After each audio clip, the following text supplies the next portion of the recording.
Thank you, Dot. So we've got some questions, and I'd like to say thank you to Ruby in particular to start off with, because I know she's talked about her journey many times, and I really appreciate that. But I'll start with Ruby first. So Ruby, what is duress, and do we use other words for duress as well? Duress to me is forcing something onto somebody to get their way, and it's often combined with honour as well. So duress is putting someone in immediate harm, putting them in the spot basically of doing things that they don't want to do if they've got no choice, or any physical or violence towards them as well. Now, how that links to my experiences is because I was taken under false pretense to Bangladesh without knowing I was going to be held as a prisoner there and forced into marriage and forced to get pregnant as well. So having no choices at all and having them dictate as well everything that they want is how it impacted on me on going away when I was 15, due to my sister leaving home due to honour, because she fell in love with somebody and she just wanted to get married, but it wasn't allowed. So that's how it all links down to the root of actually why it escalated the way that it did. And Sadia, does anything you'd like to add with that? I think just to think of it in how it's actually applied in honor-based violence is genuine threats to kill. So, if you don't do X, Y, Z, I'm literally going to kill you. If you don't do X, Y, Z, I'm going to kill your mum. I'm going to hurt your mum. If you're, so if it's trying to coerce a daughter into marriage, it may be, if you don't do this, there's a very real chance of a repercussion towards the rest of your family, or someone else that you love. So the way duress works and is put into practice is not just holding honor over you, but it's also very really, sort of like carrying out threats to the level of violence that I've witnessed or known people to go through. We're talking about being thrown across the room. We're talking about quite severe levels of violence. So it's not just the intimidation and the coercion. It's actually then also followed through with a level of violence where you genuinely do have that fear that you may well be killed. So you're then doubting the sanity of the person as well. I think also the other thing that I would say about how duress can actually manifest in honor-based violence is if you don't do this now, this is going to be the result for you over the next generations. So it's putting the fear of God into you, so to speak, for the next generations as well, and manipulating the outcome for those generations, for your extended family. So the level of pressure is from all directions. If you can think of it as almost like holistic pressure as opposed to holistic support. That's an interesting way to describe that. How would you just expand on the extended family there when it comes to duress, Sadia? Yeah, I think so. I mean, I can give personal examples of being when you visit Pakistan and your whole environment and culture changes. There's a shift. So it's a lot easier to then become fearful. Then this is obviously when you're taken into that situation. So where you're a lot stronger, because in England you've got all your protective factors around you. When you get to places like Pakistan or India or Bangladesh, you all of that's gone. It's all fallen by the wayside. So it's almost like a double, triple pronged effect, sort of impact on you. So the attack will come from cousins, it'll come from aunts, it'll come from uncles, it'll come from random strangers. And then the other thing is sort of like and it's a different style as well. So somebody might be putting you under duress by, look, I really care about you. I really need you to understand that what's going to happen to your mum if you don't say yes to this is, your uncles are going to, they're going to do something nasty to her. And on the other side, what might be happening is if you do this, then you're doing what's best for your siblings. So there's that concern and that coercion through that angle. What you can also get at the same time is the more violent and threatening behavior. So you've already got sort of like the coercion coming at you, but then you've also got the violent and threatening behavior. And of course, mentally you're weaker because you're not in your normal surroundings. And this is why, even if you're in England, to isolate you away from those protective factors works the same way. So whether they take you away or whether they isolate you, it works the same way. And then the impact of the duress is that much more. And then it's also involving and pressuring people in your peer group or people that you respect to also come in and intervene. So I've been asked by, when I was a lot younger, which wasn't that long ago, but I've been asked by friends, parents, to come and intervene and convince them to either stay in abusive marriages or marry somebody they don't want to. So it can come from so many different angles that you end up feeling as though there's no way of getting back up, and no way of fighting it. You feel powerless, absolutely powerless to everything that they put towards you. And, you know, just going on from what you said about being in a different city as well, you know, on the other side of the world, everything that you've known as being life and the way it builds up and, you know, the land of the law, etc., it's all ripped away from you and you don't know anything. You're in a stranger's land and you're vulnerable. And that's what they want. They want to get your mindset so vulnerable to the point where you just follow what they say because you have no other choice. I think, and also your mindset's changed. So the other way they get you is offering you honor. If you do this, you're elevated. And so it's really easy to just kind of lose yourself in that, isn't it? It's really, I mean, I have to admit, I agreed to marry somebody once when I was in Pakistan and then suddenly realized that this would be the biggest mistake and got back. But I was lucky that I was in that position. I know other people who've said yes because they don't realize they're being coerced, and then they've had to follow through with it. So, you know, speaking from experience as well, it works in so many different ways, and you're just literally like, you come back and you think, what just happened?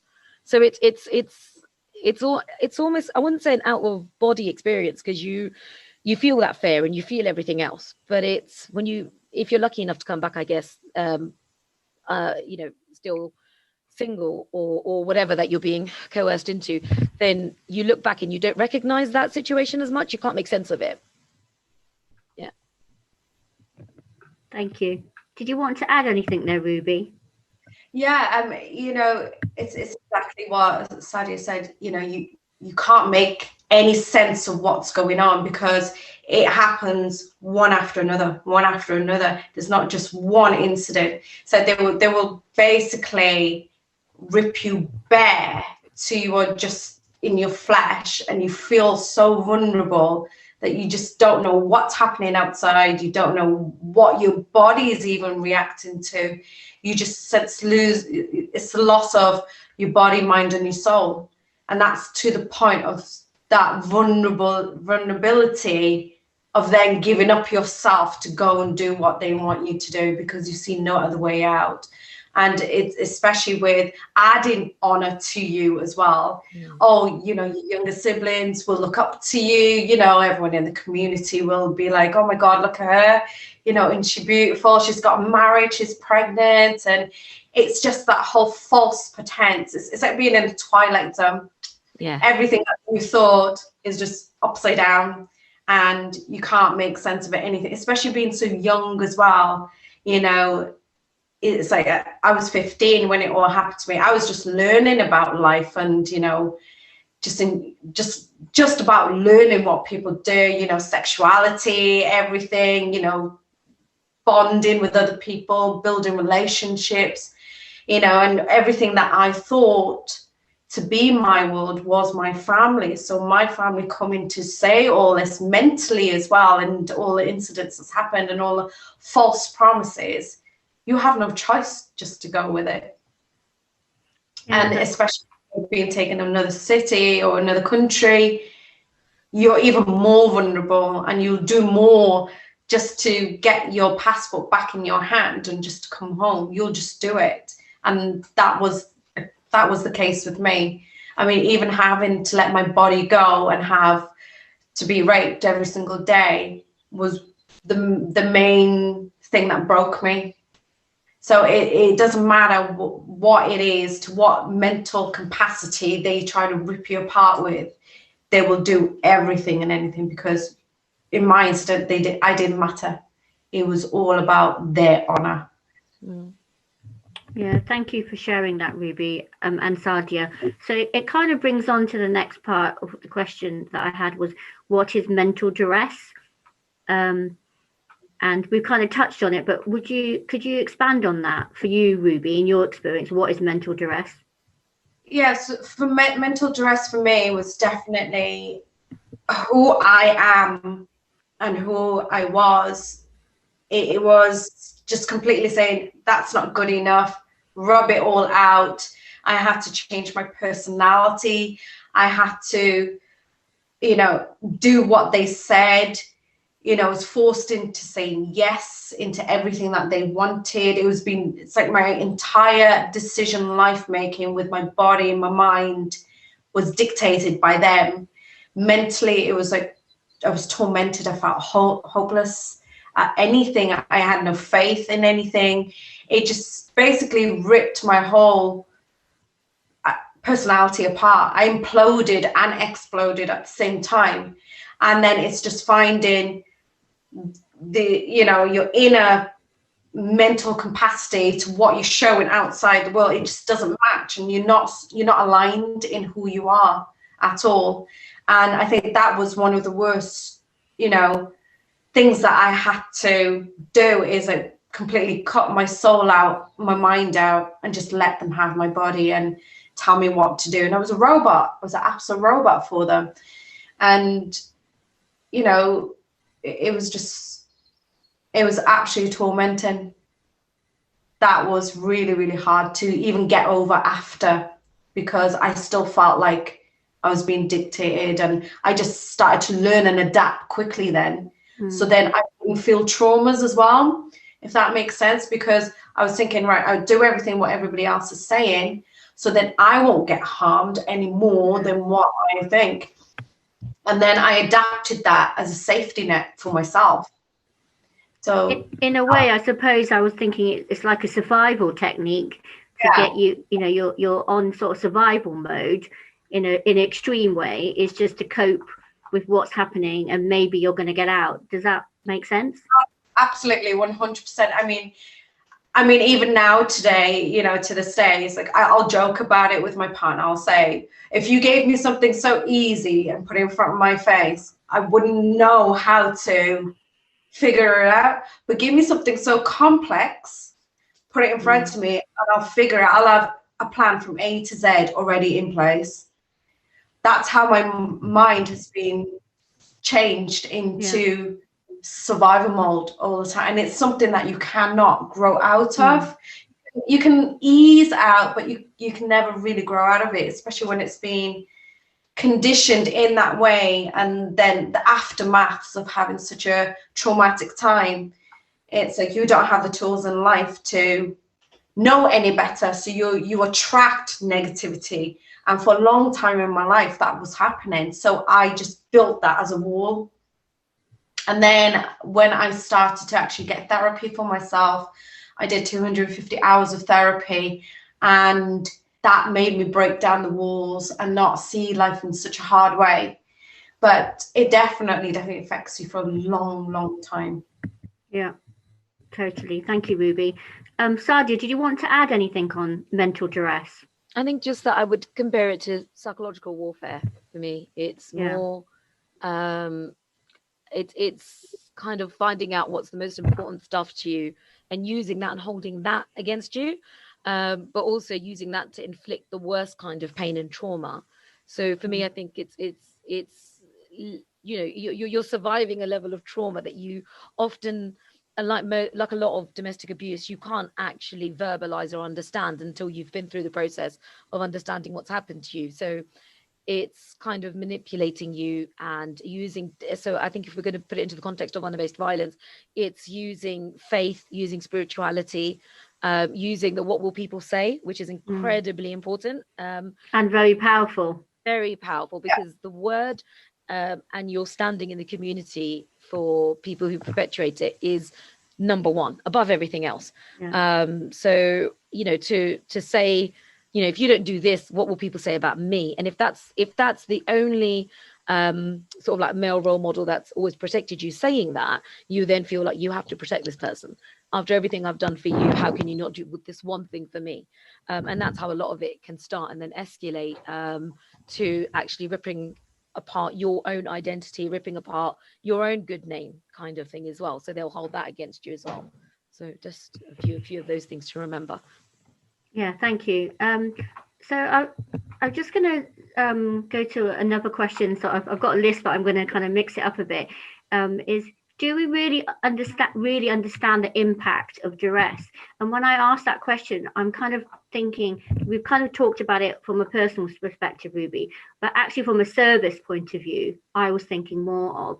So touch on both. One, do we really understand the impact of duress? Because duress has come up in nearly every single honour-based web cafe that we've talked about. Any topic we've talked about, duress comes up. And I think somebody from the CPS actually said that duress is still not understood. So I want to ask that question, is from a service point of view, is duress really understood? Sorry to mess up the questions, guest speakers, but Ruby, would you like to go first? Sorry.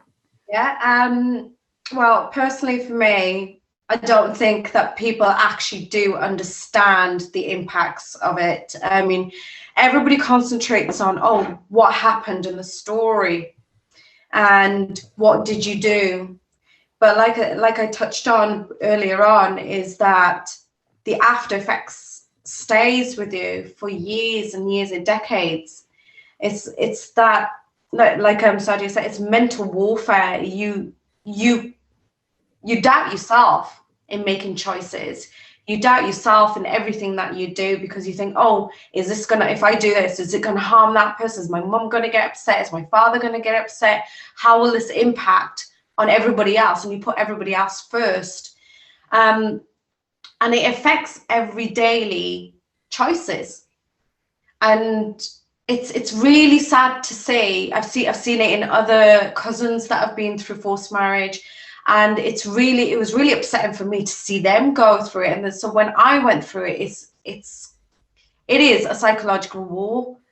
You're always battling, always doubting, always making sure that you need, the people that you love and you give, you built your life with, you think that they've got the best interest in you, and they don't, and you know that, and then you start conflicting all the time.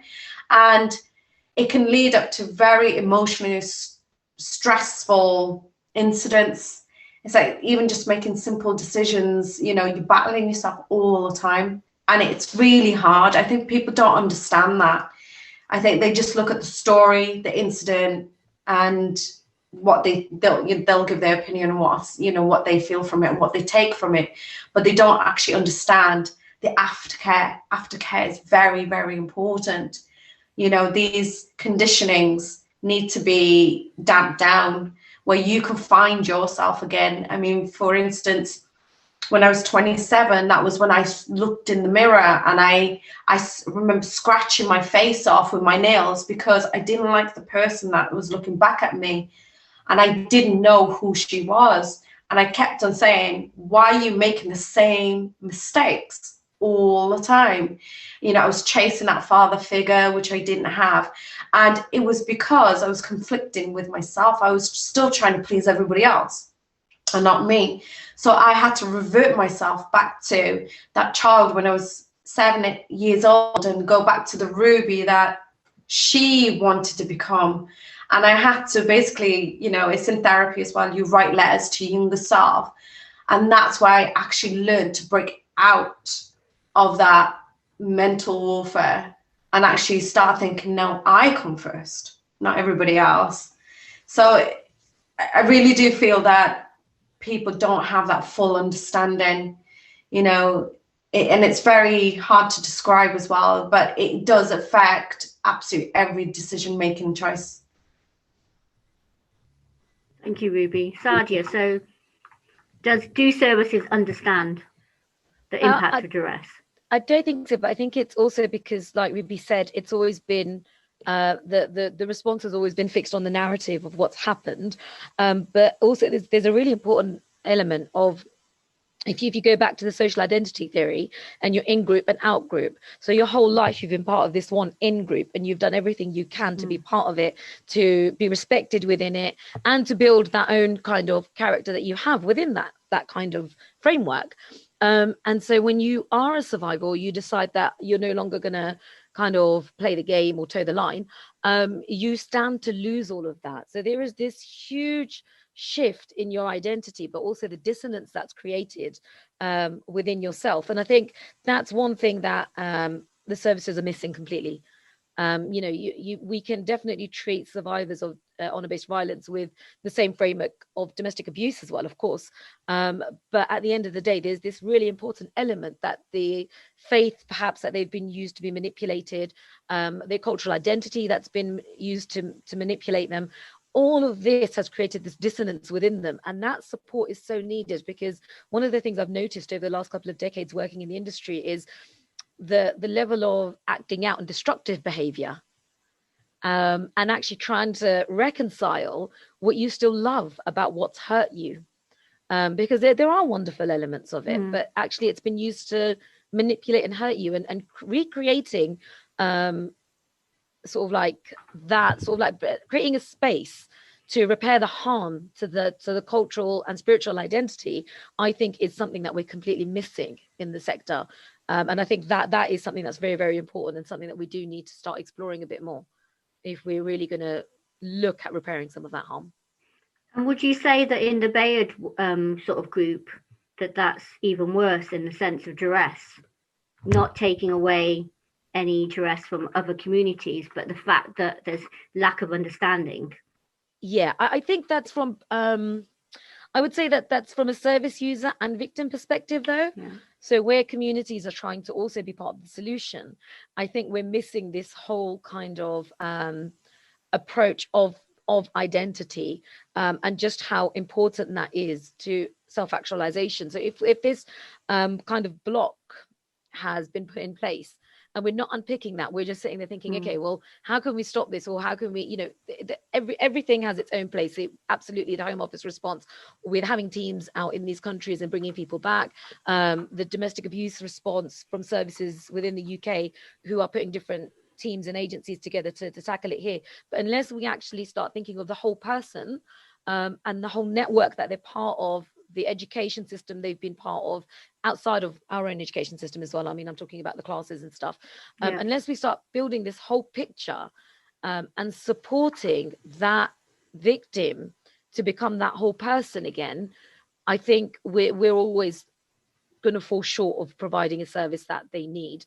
And the reason why that is more prominent in the Bayard world is because they are second, third generation immigrants who came over, and they're still trying to hold on to something that often, if you go back to those countries, things aren't like that anymore. It's not there. No. And they're trying to hold on to something that's no longer there, which is where a lot of this is becoming even more toxic. So it does need a sort of like a more bespoke, needs-led approach for those communities.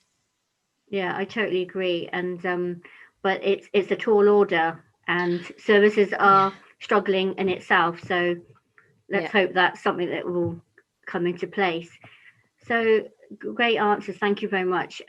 What is entrapment, and can you give me more examples of that? Rubie? Yeah. Entrapment for me was basically taking me for false pretense to Bangladesh. When I say they, it was my family. It was mainly the males, my father and my uncles, not my brothers. They came to me basically saying that, oh, we're going away because my sister ran away. The family honor and the reputation is destroyed. People in the community were looking down upon us. Relatives were upset with our family because we let that happen. It's like, but all she did was run away to be with the one that she loves. So I didn't see absolutely anything wrong with that.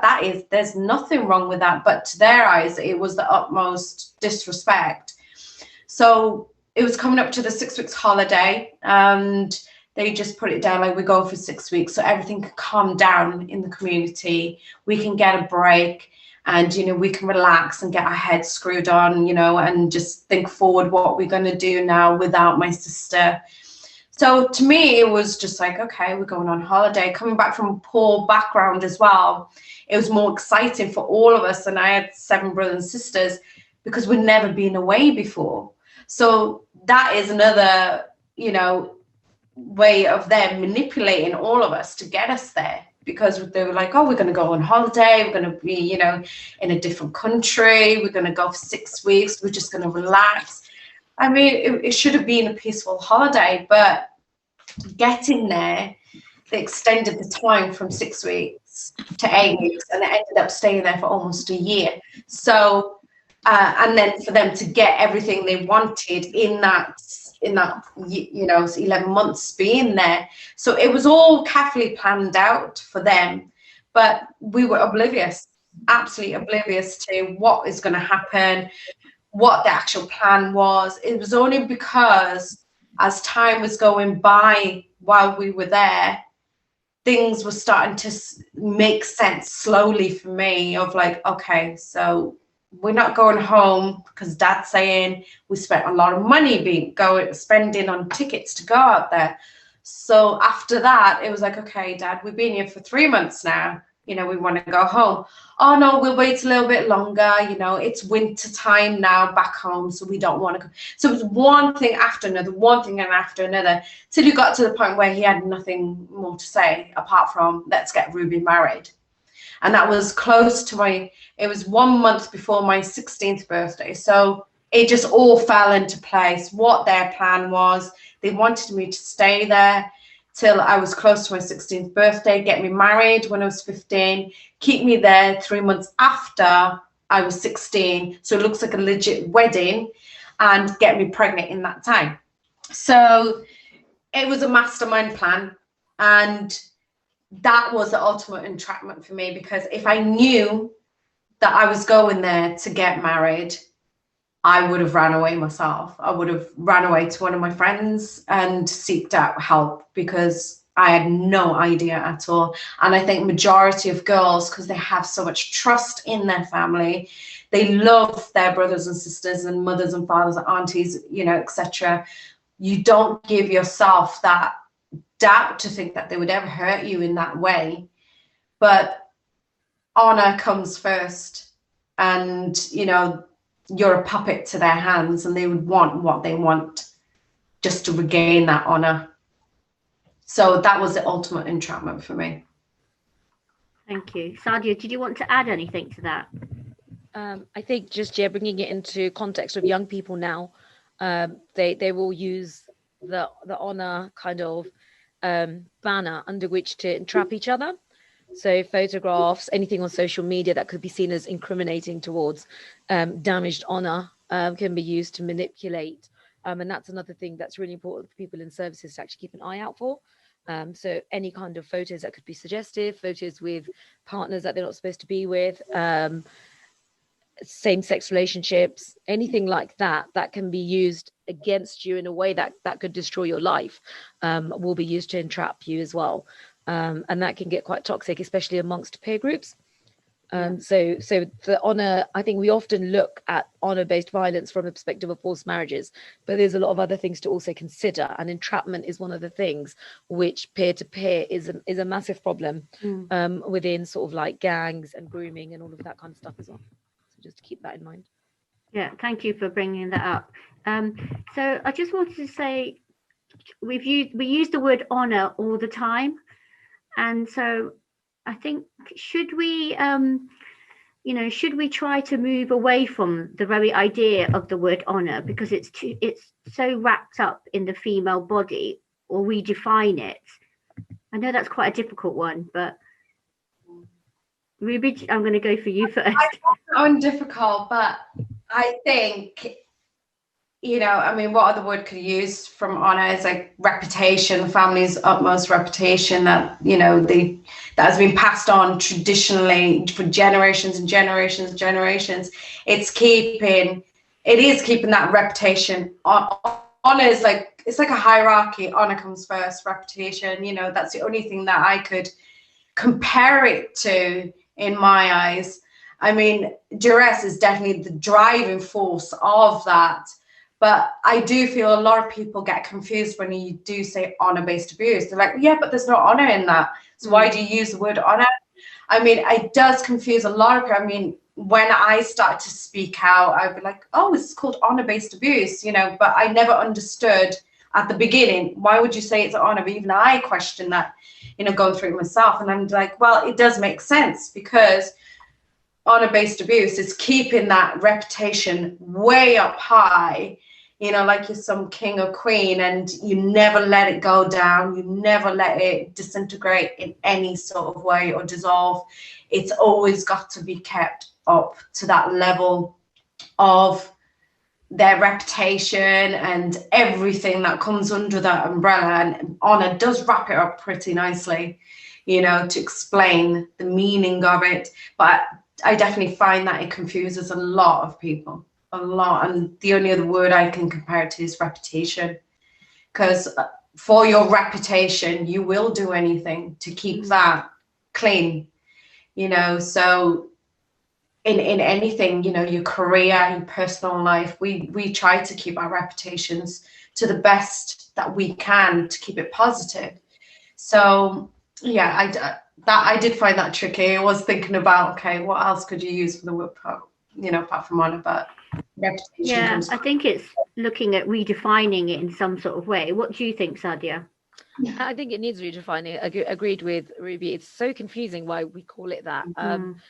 But I think also the flip side that we don't often discuss is, if you call it honor-based violence and somebody's found guilty of that, there's still honor in there. Yeah. So we're actually giving them what they feel, you know, they hide behind it. And especially sort of, I've seen people be like, yeah, well, I did it for my honor. And it also almost gives them that power, bizarrely, to be able to say, actually, I'm not going to back down, because honor is important, and I did it for my honor. So we're kind of empowering it at the same time by calling it that. And that's my concern with it, that we need to find, and I don't have the answer, but I mean, we do need to find another term. Yeah, that's a really important point you made, Sadia, because we had a chief inspector on from the Bernard's case, which was a landmark case around 20 years ago. And the people that were convicted, the father and the uncle, I believe, they actually said that in court, that we honoured our family. So it's like giving it another level in a way. And that goes back to the same communities who are kind of on the fringe of honour. And it's redefining, making it more important again in a way, I suppose. I definitely feel that it boosts their ego up to even feel more better about themselves. Like, yes, we've completed that task to boost our ego for our honor. Yes, I absolutely agree with it. I never looked at it like that before. So thank you, Nadia, for, you know, pointing that out. But yes, that's very interesting. Very interesting, because it is like, yeah, but I did it for my family. There's nothing wrong with it. So, you know, yeah, it's definitely, I'm learning things from you guys as well as being a survivor. So yeah, that's definitely made my head spin a little bit. It's a difficult conversation, but I agree. I think it's time now that word needs to be looked at and redefined in some sort of way. And I don't have the answers. Well, I think if you look at the root of the word in these cultures, the root of the word honor is from sort of like respect, and actually it was from spiritual respect. So you know what your character was like. It wasn't about what clothes your women wore. It wasn't about, you know, who your cousin married or your sister married. It wasn't about how much land you owned. Your honor was actually about your word. It was about, you know, who you are, what your character is, whether you're trustworthy, whether you have integrity. So I don't know whether going back to the root of it, and that's quite a big job, I appreciate. But I don't know whether that would kind of hold some kind of power for the victims to actually be able to take that back and say, actually, I have far more honor. I have far more integrity. I have far more sort of like values and morals that I stand by, and that I can ultimately, you know, face my creator, whatever your spirituality is. I feel more confident facing my creator. Surely you do, harming his creation. So it's about being able to switch that narrative for them. and empowering people to have that conversation. But I don't know. It's an intellectual conversation that needs to be had and really looked at.